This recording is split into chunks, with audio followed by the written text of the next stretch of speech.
চাকসু নির্বাচন নিয়ে আরো খবর জানাতে চট্টগ্রাম বিশ্ববিদ্যালয় থেকে সরাসরি যুক্ত হচ্ছেন সহকর্মী আকরাম হুসাইন।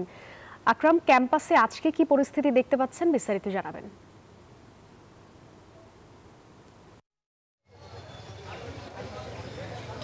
ধন্যবাদ সাদিয়া। আজকে সকাল থেকে আসলে গুড়ি গুড়ি বৃষ্টি থাকার কারণে ক্যাম্পাসে আজকে মনোনয়ন বিক্রির শেষ দিনে শিক্ষার্থী বা মনোনয়ন প্রত্যাশীদের ভিড় কম ছিল, তবে দুপুর নাগাদ এই ভিড় বাড়তে থাকে।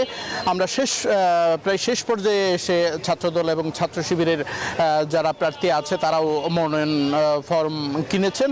একই সাথে আজকে বিকাল 3:30টায় মনোনয়ন বিক্রির শেষ সময় বলা হলেও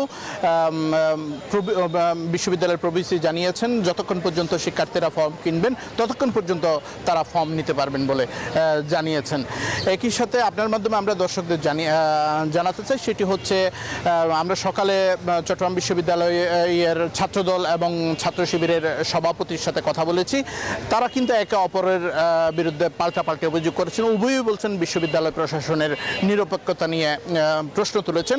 অন্যদিকে আমরা বিশ্ববিদ্যালয় প্রশাসনের সাথে কথা বলে যেটি জানতে পেরেছি, তারা আমাদেরকে জানিয়েছেন ডাকসু এবং জাকসু নির্বাচনের যে বিষয়গুলো বিতর্কিত বিষয়গুলো মাথায় রেখেই তারা কাজ করছেন। তবে তারা বলছেন নিরপেক্ষ, সুন্দর, সুশৃঙ্খল একটা নির্বাচন উপহার দেওয়ার জন্য তারা বদ্ধপরিকর। আমি বুঝি নির্মাণের শিল্প, সালাম স্টিল বোঝে ডিউরেবিলিটি। সালাম স্টিল, মোস্ট ডিউরেবল স্টিল। এবং একই সাথে শিক্ষার্থী এবং প্রার্থীরা বলছেন কোনো ধরনের কারচুপিবিহীন এবং বিতর্কবিহীন একটা নির্বাচন চান, যাতে ভবিষ্যৎ ছাত্র বান্ধব, শিক্ষার্থী বান্ধব ক্যাম্পাস বিনির্মাণে কাজ করতে পারেন বিজয়ী প্রার্থীরা। সাধারণ শিক্ষার্থীরা বলছেন তারা এমন প্রার্থীকেই বেছে নেবেন যেই প্রার্থীরা আসলে শিক্ষার্থীদের পক্ষে কাজ করবেন, শিক্ষার্থীদের নিয়ে শিক্ষার্থীদের সুখে দুঃখে থাকবেন এবং শিক্ষার্থী বান্ধব ক্যাম্পাস বিনির্মাণে এগিয়ে যাবেন, তেমন প্রার্থীকেই তারা বেছে নেবেন বলে আমাদেরকে জানিয়েছেন। তবে এখনো পর্যন্ত কিন্তু রাজনৈতিক দলের সর্ববৃহৎ রাজনৈতিক দল যদি এখন বলতে চাই আমরা ছাত্র দল এবং ছাত্র শিবিরের কোনো প্যানেল ঘোষণা করা হয়নি। তবে তাদের মনোনীত প্রার্থীরা কিন্তু ইতিমধ্যেই মনোনয়ন ফর্ম ক্রয় করেছেন বলে আমরা জানতে পেরেছি।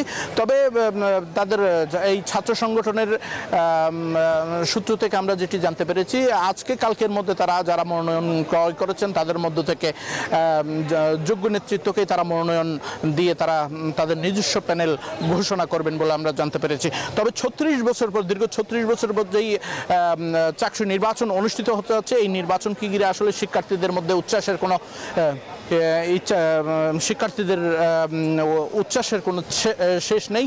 শিক্ষার্থীরা বলছেন দীর্ঘদিনের প্রতীক্ষিত এই নির্বাচন আসলে প্রায় শেষ, মনোনয়নপত্র শেষ, বিক্রয় আজকে শেষ হলেও আগামীকালকে মনোনয়নপত্র জমা দেওয়ার শেষ দিন। এই নির্বাচনটি একটি দৃষ্টান্ত স্থাপন করবে এবং নিরপেক্ষ এবং সুশৃঙ্খল এবং গ্রহণযোগ্য একটি নির্বাচন হবে বলে শিক্ষার্থীরা প্রত্যাশা করছেন। এখন পর্যন্ত চট্টগ্রাম বিশ্ববিদ্যালয়ের চাকসু নির্বাচনের সর্বশেষ ছিল আমার কাছে। এখন আমরা যাব স্টুডিওতে। সাদিয়া। আকরাম, ধন্যবাদ আপনাকে।